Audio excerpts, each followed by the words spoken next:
Men sådan nogle unger kopierer jo rigtig meget adfærd af de større elefanter omkring dem.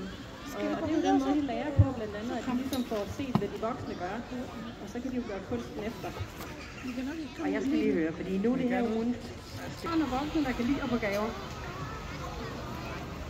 Ja, jeg kan faktisk rigtig godt lide at få gaver. Og når man bliver rigtig glad, hvad gør man så som barn, når man overhovedet og bliver helt vild? Kom så. Ja, det er faktisk lidt det samme, som nu det, Rebecca hun fortæller her med Jim her. Hun bliver helt glad, så de får gaver.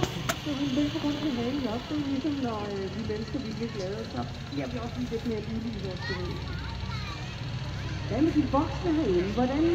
Hvordan hænger de sammen med Tina og Nær Sejko? Har I Når hun ikke er sammen med sin mor eller fjoller rundt med lille mund.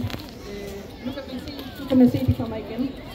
Og der bliver sparket til den her græsbar. Men det er simpelthen så hyggeligt. Men jeg tror, fra nu af, der kommer de vel bare til at tulle lidt rundt og æde af det her græskar, og være godt mætte, når de engang skal til aften, eller hvordan? Ja, de får brugt noget krudt af, i hvert fald en lille tjene, hun får der løbet rundt gevaldigt, så det kan da godt være, at det lige bliver til en lur eller to ekstra her i løbet af eftermiddagen, aften eller natten der. Men ja, de får lov til at gå og rode lidt i det og hygge sig med det. Og så herinde, når vi smutter hjem af, så åbner vi op, så de kan komme indenfor til deres aftengræne og deres hø og nogle andre lækkerier, der bliver gennem indenfor til. Så det er som sagt ikke helt nok med de her kæmpe græskar, selvom de er kæmpe store.